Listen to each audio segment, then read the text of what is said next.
Merci beaucoup à Salah mi ñuy gunge ci matinal bi. Alors ce matin nous recevons Abdoulaye Seydou Sow secrétaire général fédération sénégalaise bu football nekk également maire bu Kaffrine ñu ngi lay nuyu di la ziar di la dalal jàmm monsieur Sow. maa ngi lay fay di nuyu ñu ma toogal fii ci plateau bi di nuyu bépp téléspectateur bu TFM. merci beaucoup ci wàllu tàggat yaram sëñ Cheikh ñu bàyyi la nga dalal ko. non Chérif passe na la bal bi centré na la.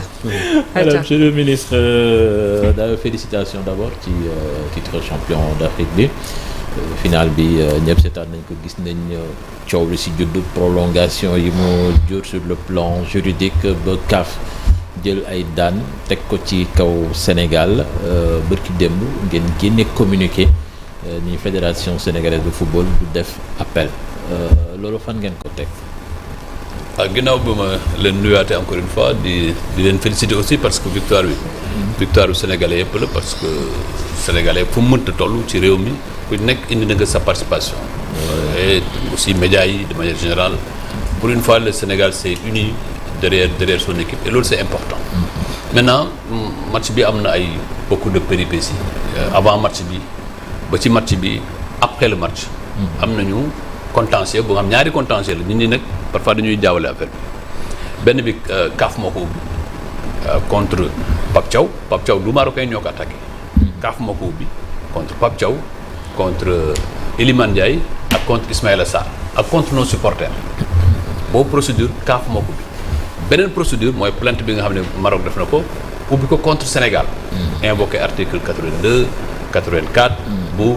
règlement wu kan xam nga kan bu nekk pour kii woon match bi la quoi. waaw pour règlement bu nekk kan bu nekk day am règlement. mais comme que Sénégal benn moment quitté na match bi dañ ko war a forfait 3-0. donc mu nekk ñaari procédures yi nga xam ne ñaari yëpp ñu dee wuy ji président fédération organiser ko parce que lii fi am yëpp ci nga xam ni ci organisation combat bi dafa am staff bu ko diriger te président fédération moo ko doon coordonner lui-même. di ñu jëli conseil bu Seydou Diagne moo xam ne ñëpp xam nañ ko. am na une bonne culture juridique au-delà de bu nekk un avocat mais aussi c'est un sportif xam football xam pratique bi xam la jurisprudence sur ces questions ñu ànd défendre dossier bi bu ñu àndee défendre dossier bi wax dëgg yàlla mën nañ wax ni am nañ ci victoire xam nga victoire bi mooy lan mooy kenn mënul weddi ni Sénégal génn na terrain xam nga ñun nekkuñu woon ci stratégie wu weddi lépp kenn mënul weddi ni loolu faute la kenn mënu ko weddi ñun dañoo ne waaw d'accord faute bi am na waaye circonstances yi moo ko créé circonstances yi ñu ngi commencé depuis xam nga Maroc wax dëgg yàlla 30 jours yu ñu fa def 25 jours yëpp 25 jours yu ñu respecté la lépp jaar la yoon waaye bi ñu annoncé ni final bi la foofu la jafe-jafe yi commencé ngeen yeggee Rabat waaw foofu la jafe-jafe yi commencé danaa ci ñëwaat xëy na léegi bi ñu ñëwee ñu défendre loolu wane ni que faute am na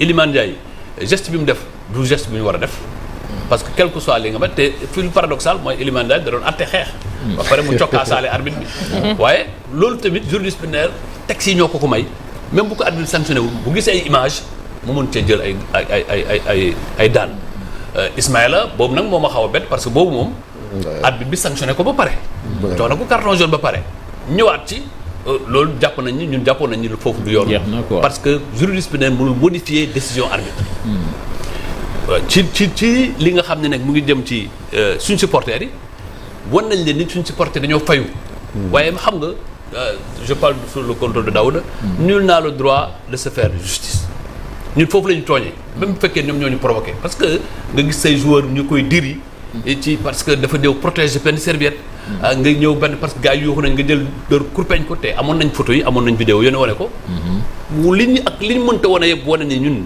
ci position fayu lañ nekkoon mais dañoo jàpp ni waruñu woon fayu nul n'a le droit de faire justice ñu sanctionné ci loolu xam nga loolu buñ la ci sanctionné sur les principes mën nga nag wax ni sanction bi ëpp na loxo bi diis na waaye am na li mënoo ko weddi mais li nga xam ne nag dañ koo weddi ba toog si suuf mooy li Maroc wax ni mën nañ sukkandiku ci article 82 ak 84 bu code bu règlement de la CAN pour def Sénégal forfait ñoom dañoo fàtte woon ni code disciplinaire bi tamit am na luy wax ci article 146 dafa ne équipe bu commencé wul match ou bien équipe bu ko commencé bañ koo terminer ñu nekkoon ci ñaari cas yëpp pour abandon ci loolu la ñuy défendre ci autour de maître Seydou Diagne foofu jurisprudence jox ñu dëgg et ci loolu moo nekkoon l'essentiel parce que combat bi c'était à ce niveau et tout le reste n'était pas l'essentiel moo tax bi ñu paree ñu jël le temps aussi foofu tamit ma féliciter Sénégalais parce que c'est vrai combat bi Abdoulaye Fall moo ko coordonné du début jusqu'à la fin mais juristes yu bëri Sénégal participé nañ dañu jox ñu ay documents jox ñu ay références ñu am une jurisprudence abondante te loolu foofu tamit def na différence parce que marocain bu ñu ñëwee di wax suñuy wax ñun tamit ñu wax suñu wax joxe suñu jurisprudence jury bi daf leen laaj Maroc yéen Sénégal joxe na jurisprudence bu leer que lii mooy abandon te jurisprudence boobu mu ngi jógee ci TAS mooy le tribunal le plus élevé yéen ban jurisprudence ngeen am ñoom dañoo ne non ñun soxlawuñu jurisprudence dañoo bëgg révolution di créer lu bees alors donc gis ngeen mais xeex boobu du Seydou Diagne rek ou bien président Ablaye Fall ou bien non dafa am tous les Sénégalais beaucoup de juristes te bëgguma leen citer ñoom mais beaucoup de juristes beaucoup d'avocats intervenir jox ñu ay contributions jox ñu ay li loolu yëpp nag lañu def synthèse mën koo présenter bu ñu xalaatee nag après toog nañ presque 24 heures parce que amoon nañ 3 jours pour annoncer notre intention d'aller en appel ci 3 jours yooyu ñu profiter aussi consulter ñëpp consulter ministre bi consulter avocats yi consulter beaucoup de juristes xool ban posture la ñu war a am ak ginnaaw bu ñu analyser texte bi ñu jàpp ni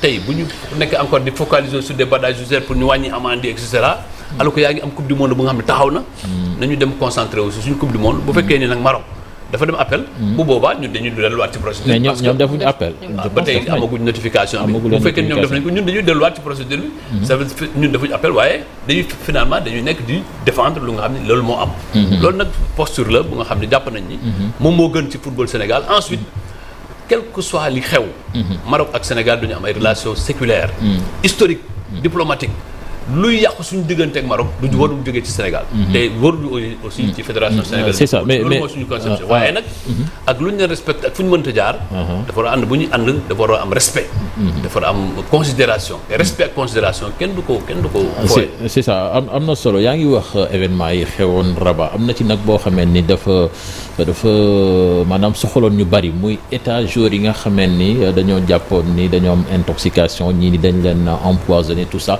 loolu est-ce que yéen mi ngi woon ci seen base de données par rapport ak li xewoon fële ca Caire xam nga booy dem ci justice disciplinaire damay wax toujours sur le contrôle Daouda parce que je suis un fan de ces chroniques dafay fekk ni loo am rek da war a am preuve parce que boo amul preuve dafay nekk wax rek loolu ñun constaté nañ am na lu bizarre lu xew c'est-à-dire que Krépin Diatta il était en très bonne forme dara jotu ko ñu ñëw ba mu dugg ci bis bi la ko commencé daal te loolu boo ko gisoon daf lay jaaxal ci ay kenn mënul xalaat lii waaw joueur bu ñëw rek crise lamiñ bi génn loos baat bi dem kenn mënul gis li su doon ci Afrique fii noir dañu ne ay xon la ñu jógee ba mu yàgg Ousseynou Niang tamit daanu Pape Matar Sarr dem bay échauffé wu daanu kon mais affaire yooyu ñu dem yóbbu leen hôpital bi ñu leen yóbbee hôpital gars yi def analyse yëpp gisuñu dara ñu ne dara jotu leen dara te ñi ku leen gis xam ni nekkatuñ ay nit donc mais loolu lu bizarre la mais lii ñu mën a attirer attention suñu attention rek mooy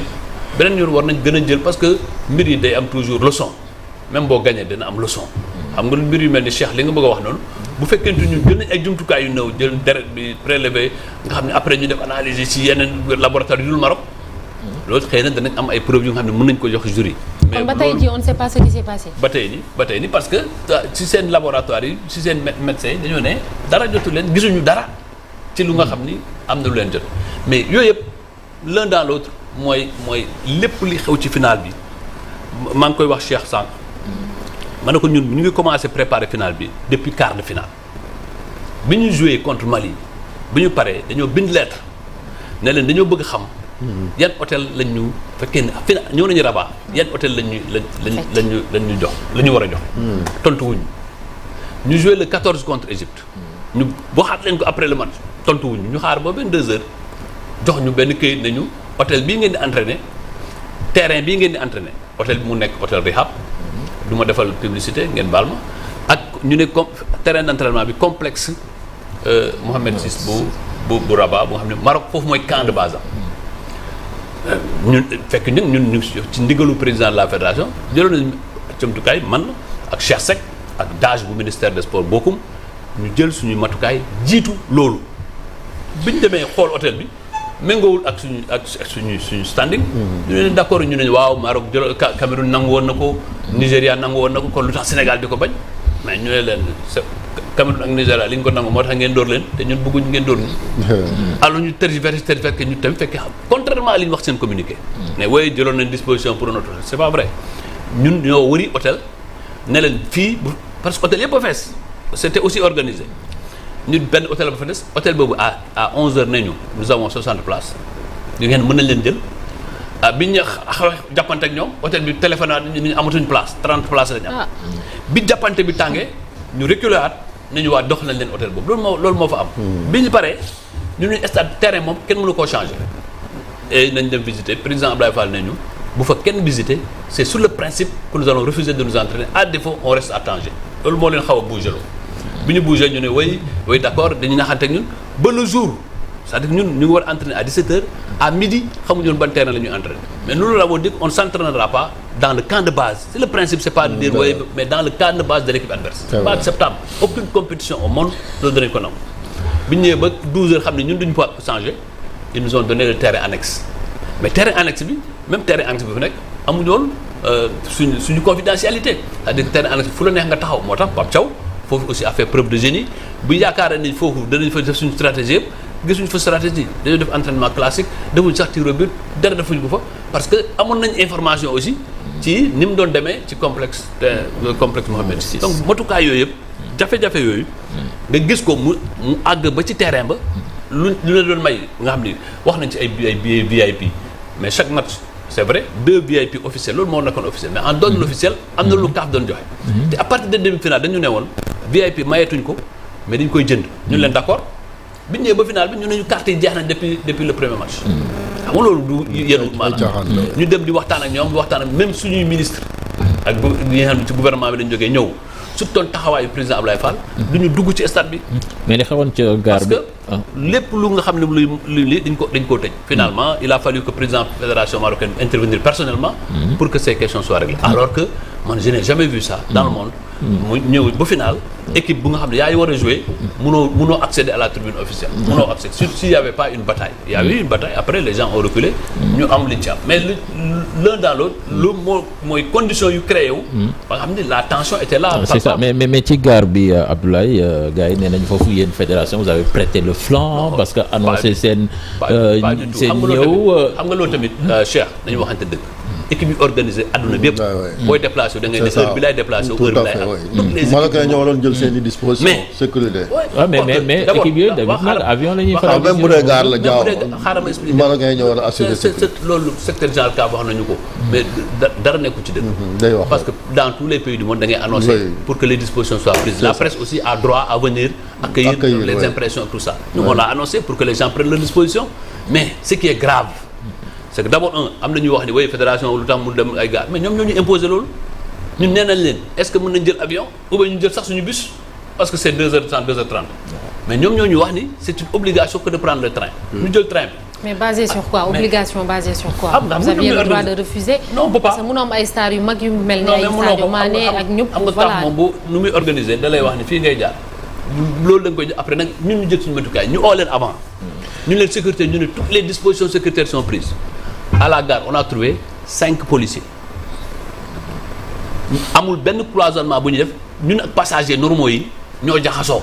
loolu amul fenn ñun yàgg nañu c'est pas la première fois que ngay am ay coupe du monde da ngay transférer da ngay jouer beneen dëkk mais boo ñëwee ci aéroport ou bien ci gare bi leen day am disposition sécuritaire day am ay barrières yi joueurs ci barrière la ñu jaar journalistes yi nekk ci ginnaaw moom mel ni ci zone mixte yi.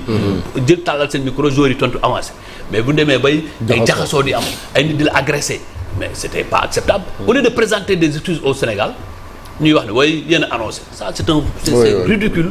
C'est ridicule et enfantine et plus grave parce qu'il y a des choses qui se sont passées ñun même les arbitres normalement sa match par exemple ñun suñu match coupe du monde yi FIFA daf ñu jox 1 mois en avant ou bien 2 semaines avant ñu jox ñu arbitre yi match yi ñu joué yëpp 48 heures avant ak ci réunion technique bi dañuy wax ne arbitre yi ñoo leen arbitre final bi.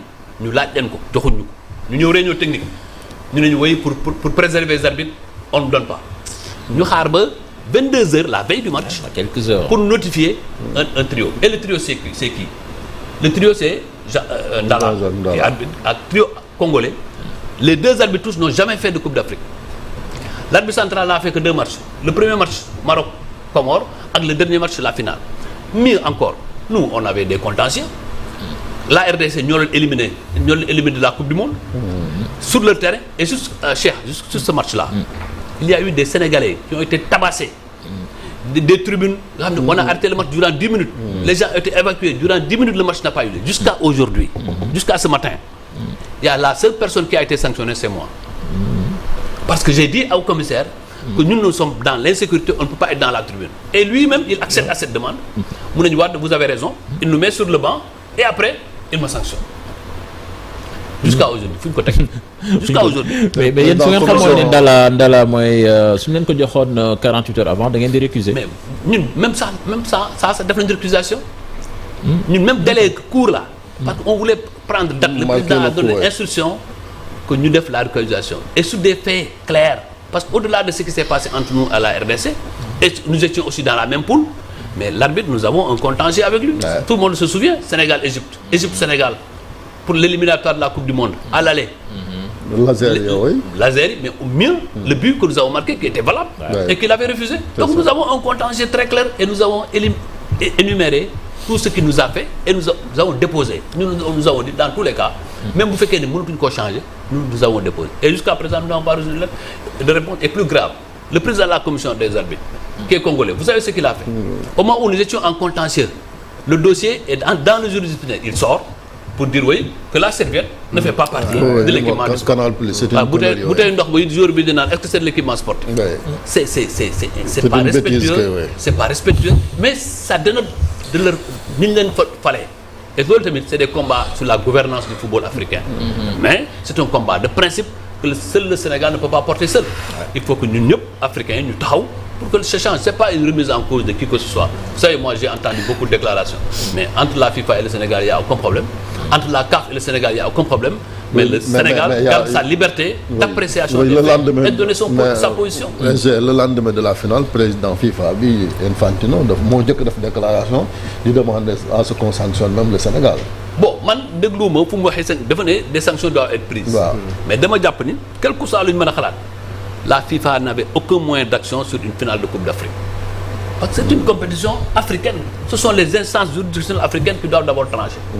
À moins que les instances yi wane leur incompétence, à un moment ils s'autosaisissent. Mais c'est pas possible. Ensuite, il y a un principe qui sépare la politique du juridictionnel. La politique, c'est les présidents, c'est truc.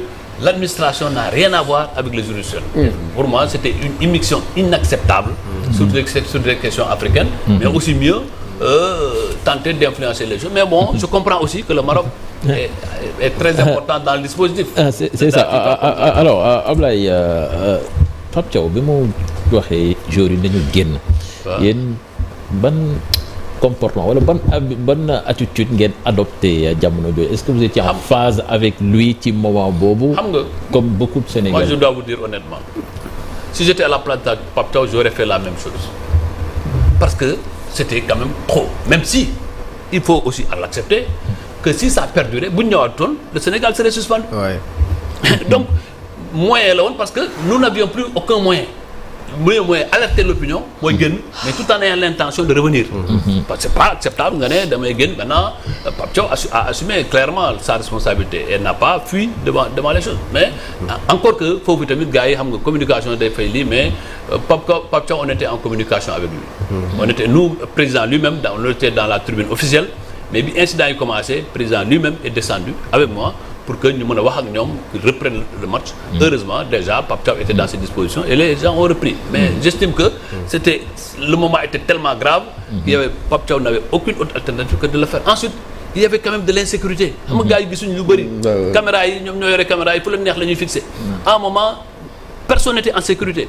Et peut-être que Pape Thiaw, à un moment, il a dit d'abord, on a retiré tous les jours. Mais est-il que nous devons tirer, quelles que soient les circonstances, on ne doit pas sortir du terrain pour aller dans les vestiaires. Ça, quand même, c'est un principe et sur lequel on doit pas négocier. C'est ça. Ci CAN bi aussi entre la Fédé Pape Thiaw dégg nañ ay coow doon am nit ñi naan déjà avant ñuy dem qu'il y avait une différence de point de vue ci liste bi que lui voulait 28 joueurs alors que la Fédé voulait amener 23 joueurs loolu c'est avéré. loolu moom ay invention pure et simple la Cheikh.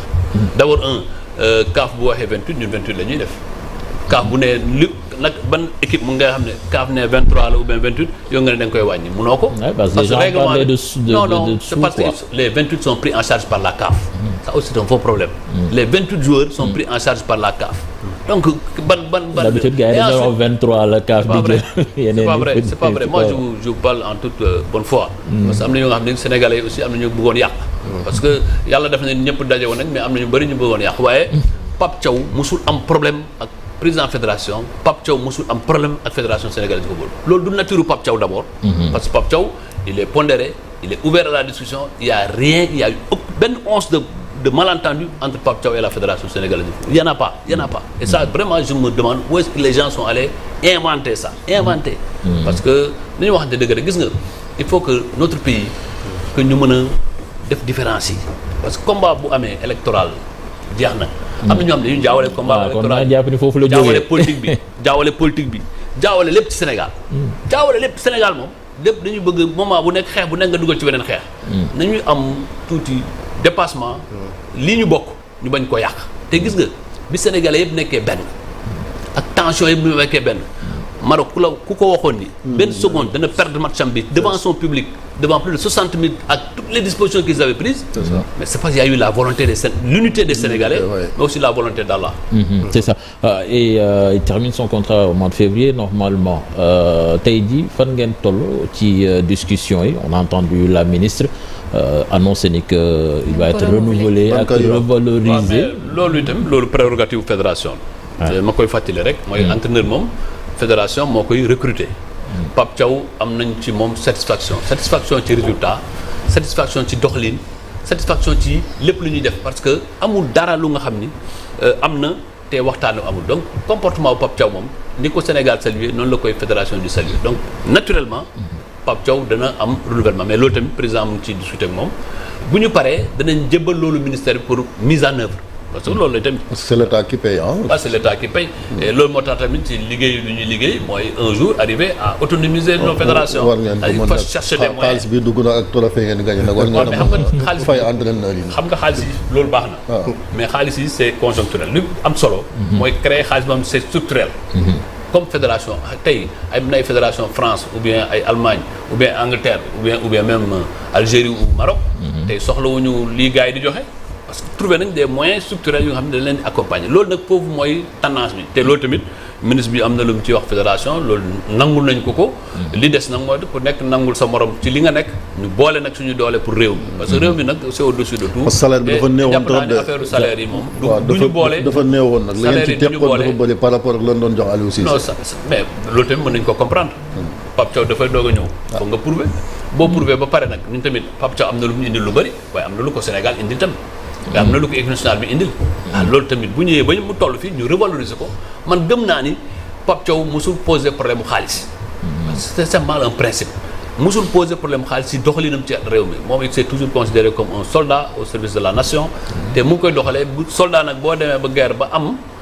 loolu waratul sax laaj nit ñi ñoo la war a jox li nga xam ne loolu nga yelloo à la dimension des moyens aussi que du Sénégal l'État du Sénégal n'est pas aussi riche que les gens le pensent il y a quand même de la limite de ces moyens là au-delà de ça la fédération va accompagner man sur le plan sécuritaire laa bëggoon poser dañu gis ni équipe nationale la plupart ñi nga xam ne ñooy assurer sa sécurité sous la protection rapprochée des éléments de la brigade d'intervention polyvalente bu nekkee un match au Sénégal ça pose pas de problème parce que y a la sécurité de la BIP qui est là-bas mais y a d'autres détachements yu nga xamante dañuy ñëw que ce soit la gendarmerie la police pour au moins contenir les foules mais bu fekkee ne ay mission bu nga xamante extérieur ay voyages extérieurs est-ce que loolu y a pas moyen à ce que ñu renforcer véritablement la sécurité du staff ba nga xamante ne yenn match yu nga xamante ne dafay am enjeu yu énorme comme li amoon RDC comme li amoon Maroc que sécurité bi véritablement ñu mën ko renforcer pour ce qui concerne loolu wax nga dëgg may féliciter aussi la direction générale de la police féliciter les agents de la BIP parce que vraiment c'est un travail remarquable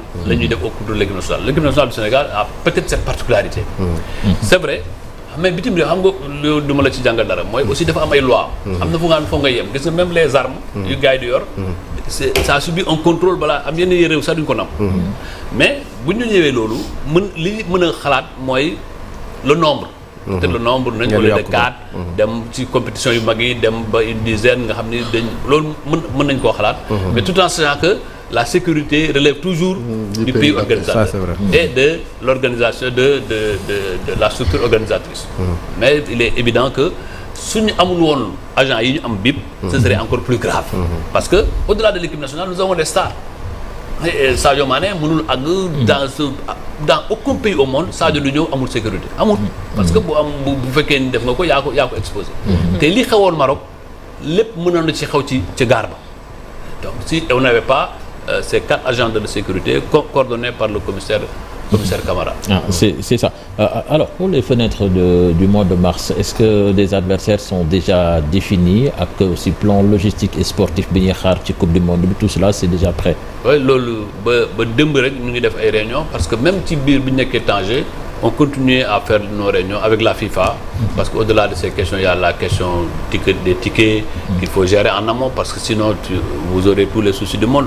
Rappelons-nous de ce que nous avons vécu à la Coupe du monde 2022 la Coupe du monde 2018 loolu lañ bañ Mohamedou l'hébergement avec le système américain qui est aussi très compliqué. yooyu yëpp ñu ngi ci doon anticiper mais d'abord ñu régler la fenêtre du mois de mars. La fenêtre du mois de mars nous sommes en discussion et nous pensons que dès cette semaine tout sera finalisé et la fédération communiquera officiellement sur ces 2 matchs yu nga xam ne war nañu ko mën a jouer en France en Europe et peut-être éventuellement à Dakar. On parlait de l'Argentine boobu fu mu toll. waaw loolu dama Cheikh nga may affaire journaliste dama bëgg daal bu ñu paree semaine bi en fin de semaine on fera une communication officielle sur ces 2 matchs mais au-delà de ça nous sommes allés jusqu'au mois de juin d'ailleurs aussi. Le mois de juin il y a déjà 2 matchs qui sont en perspective l'un est officiellement confirmé contre les États-Unis il y aura un deuxième match et après on est carrément dans la préparation moo taxoon sax ñu ne il faut mettre la priorité sur la préparation pour la Coupe du Monde et sur le retour au calme dans nos relations avec le Maroc parce que à notre avis et ça c'est l'avis unanime de l'un des plus grands partenaires du Sénégal à l'étranger c'est d'abord le Maroc. Nous avons des relations séculaires avec eux. On a fait ce que nous devions faire ci moment bi ñu ko war a def ci fulla ak fayda le reste nag mooy Marocains restent nos frères nos amis avec qui jaaw dina ñëwaat mais pour Sadio Mané aussi yaa ngi wax Pape Thiaw mais taxawaayam moom it bi nga xamante ne taxaw na pour gars yi ñëw jouer comme des hommes. oui Sadio moom xam nga du lu bees Sadio depuis U17 mu ci équipe nationale bi l'un des traits de caractère c'est son humilité sa responsabilité mais aussi surtout sa lucidité loolu tamit dafa baax ci groupe c'est-à-dire que ñu dafa mel ni rek tey ñun ci fédération xam nga man ñi ñuy wax day may tàng parfois Ablaye Fall aussi gis nga te un homme pondéré lucide sur certaines beaucoup de questions loolu dafay am ci groupe ñu am complémentarité ba nga xam ni bu ngeen dóorandoo ñëpp ay gis ni dóorandoo nañu quel que soit l'acte qui a été posé Sadio n'était pas le seul il y a d'autres joueurs aussi Idrissa Gana Gueye n'était pas loin de cette position donc ça a eu un ensemble de discussions qui ont abouti à cette position mais étant entendu que le coach Pape Thiaw aussi il est vrai que Sadio wax na mais lui aussi il était dans cette disposition lui il était même au départ il savait qu'il allait revenir ça aussi c'était clair dans sa tête il fallait sortir marquer le coup mais revenir parce que boo ñëwutoon non seulement tu es suspendu mais tu as violé de manière grave l'éthique sportive et en ce moment-là même la FIFA pourrait se saisir et nous empêcher de jouer à la Coupe du Monde. Boo gisee et d'ailleurs c'est là où j'ai bien aimé la réaction de la presse sénégalaise. Elle a fait preuve d'une solidarité. Vous avez vu la France. La plupart des journalistes français ont pris fait et cause parce qu'ils se préparent à un match. Mais loolu faut pas qu'elle se trompe cette presse française. Nous jouerons ce match-là. dinañu ko jouer. Alors Ablaye gis nañ tey jii ci presse bi. Les échos voilà les récompenses les échos mën nañu fu mu nekk récompense yi nga xamee ni njiitu réew mi baaxal na leen ko yéen ñi bokkoon ci délégation officielle bi ba léegi jotagu leen ci xaalis bi ak ci terrain yi qu'en est-il exactement. xam nga man yooyu bëgguma cee wax man yooyu du loolu moom ci la bokk ci la bokk. wax dëgg yàlla damay wax rek gis nga man victoire bi gën a am ba gën a rëy am naa ko le 18 janvier c'est-à-dire foofu Sénégal adduna bi yëpp toog Sénégal taxawaayam boobu jël raaya bi man loolu doy na ma sëkk lu des yëpp ay bonus la lu des yëpp man pour man c'est mais mën nañoo wax ci bonus bi tam ba tey non centré wu ci yooyu man centré wu état bu nekk am na ay procédure mais il faut donner c'est ça exactement c'est ça la question de état bu nekk am na procédure am man bi may ñëw fii dama bëggoon bi may kii di wax dama mën a clarifier ci affaire droit état bu nekk am na ay procédure am. bu ñuy focaliser wu ci détails yooyu dafay polluer notre atmosphère. te yàq lu nga xam ne ñu ngi ci préparation. préparation coupe du monde bi dara waru ko yàq. ci ay détails yu nga xam ne ay kii am na lii diw am na lii joxe nañ lii joxe nañ man du joxe moom amal sax. en tout cas mais ci joxe boobu noonu tamit moom la El Hadj Diouf doon wax mooy terrain yi ci kan bi weesu aussi. ba defe naa yaa signé communiqué bi n'est-ce pas. wax tamit ne que parole yooyu c'est l'ancien ministre de l'urbanisme aussi à l'époque. xam nga kaay ma wax leen la foofu nag dinaa leeral ci affaire El Hadj ñëpp xam nañ sama diggante ak moom xam nañ suñu diggante ak fédération. te bu fekkoonte ni ay fayonte la. El Hadj bu ñu def élection ànduñu groupe. te bu fekkee da nga falu bu la neexee nga ànd ak ñi nga àndal. mais dañu ñëw El Hadj am xam nañ li mu am apporté li muy lim ci groupe bi. ci lim ci dox. mais dafa fekk ni ay doxalinu équipe ay sart la gis nga affaire terrain yooyu wax na ko c'est dëgg la te du loolu moo indi jafe-jafe te loolu tamit premier ministre am na lu mu ci wax mais avant premier ministre président fédération waxtaan nañu ci président de la République ba ay pexe ak solution ginnaaw bi ñu defee seen i enquête ba pare naka lañ koy joxee kon foofu daanaka daanu woon na bu fekkee nag ki nga xam ne biir fédération mu jël position boo xam ne ñun fédération demoon nañ discuter ba pare mais dafay mel ni ñun nous ne sommes pas dans la loyauté te gis nga àddina mën ngeen ba am divergence politique ku ñëpp xam nañu man ànduma ak Diomaye Faye mais du tey ci biir fédération bi li ñu bokk nag Sénégal gi ñu bokk man dama koy sàmm amul kenn ku may defloo lu nga xam ne bokkul ak intérêt Sénégal te loolu nag ak leneen mais terewul ñu nag El Hadj benn lañu ñu ngi wax moment venu acte bu ñu waroon poser de responsabilité poser nañu ko. parce que loolu tamit. lu ngeen koy reproché bu dee compte ci suuf si. mais du loolu rek dama ne la xam nga am na ay positions yu jël ci au niveau international yoo xam ne d'accord uñ ci. mais waxtaan ngeen ci. waaye xam nga waxtaan nañu te bu soobee yàlla solution dana am. te l'essentiel c'est de garder l'unité du football sénégalais. pour aller à l'assaut du monde. au niveau international c'est-à-dire dafa démarqué aux positions officielles bu fédération. xam nga non position officielle Sénégal ñun arbitre yi jàpp nañ ni am na lu xew. bind ko. ne d'accorduñ ak ni Maroc doxalee te pourtant Maroc am nañ ay relations séculaires avec eux. président de la fédération marocaine c'est un ami au président de la fédération sénégalaise. am nañu ay relations de ñuy doxal mais bu ñu gisee ni lii jaadul yoon quelles que soient nos relations d'amitié dañoo poser les problèmes de principe. loolu tamit amul benn sénégalais te nga nekk ci biir fédération nga am suñu carte accréditation nga mën a jël position même nuancée par rapport à la position du Sénégal. et ça c'est la fermeté de la responsabilité parce que mënuñu nangu. ak koo mënta doon nag. c'est vrai réew Sénégal jël position. nga koy jéem a di rafetal. amul layam non dañ ko war a assumer xam cette posture dañ ko war a assumer. bu ñu ko waree xeex ñu xeex fa ñun ci biir tribune officielle bi. mais quand même man xam nga gars yi dañoo woy man ancien ministre laa itam. yàlla am na cër bi ma jox man maay secrétaire général de la fédération sénégalaise accompagné président de la fédération dans la tribune officielle. mais biñ d'accordule ci biir foofu mais manifester nañ ko wane ko. devant président FIFA. ministre baa ngi foon moo jiite woon délégation bi foofu ak président de l'Assemblée nationale mais ñun ñëpp wane nañ taxawaay foofu. ak président fédération. président fédération sax moo doon calmer nit ñi ba nga xam ne au moins ñu génn ci ak responsabilité balaa ñuy gën a taxal. mais li war a am na buñ ko defee nag. Sénégal mënut a nekk xeex. ñii di jaar fii ñii di jaar fële. c'est comme Pape Thiaw xam nga man je condamne ceux qui sont revenus oui Pape Thiaw mais Pape Thiaw li mu def ci acte boobu. ci moment boobu ñu nekk di xeex kenn amul droit di wax leneen bëgg a jàngal nit ñi texte te texte yi xam nañu ko. xam nga nee naa leen léegi li fi xew yëpp man wax expliqué naa leen nee naa leen mais ala kulli an buñ dellu situation coow dina am. te ñu néewuñ devant le juge disciplinaire. que ñun Sénégal fauté nañu. ah peut-être que ñooñu aussi ci côté boobu la ñuy waxee suñu dellu si waatoon quoi. mais dellu si noonu mais xam nga bu ñu nekkee en temps de guerre. da ngay xeex ba pare. soldats yi waruñu tirer waxante dëgg. bu ñu paree nag après général bi nañu fii ak c'est ça gis nañu démb non ñaar. non beneen bi c'est important mais fii rek lettre ouverte bi nga xamante ne Abdoulaye Cissé bokk ci COMEX bi def ko. par rapport ak njiitu réew mi ni mu leen sargalee mu jàpp ni dañoo bedd ñenn defal leen ko alors que ci COMEX bi ñi liggéey ci victoire bi fële ca Tanger ak Maroc bari nañ mu doon laaj ñu généraliser ko loolu noo ko gisee. loolu xalaatam la mais man nee naa leen man vraiment. man nekkuma ci alal yooyu vraiment franchement man. nekkuma ci loolu te xam nañ football aussi nu muy fonctionner. boo nekkee ci délégation nga dem am na ñu demoon délégation au Tchad. am na lu leen fa jàppale ko ci ndàmpaay ci jox leen.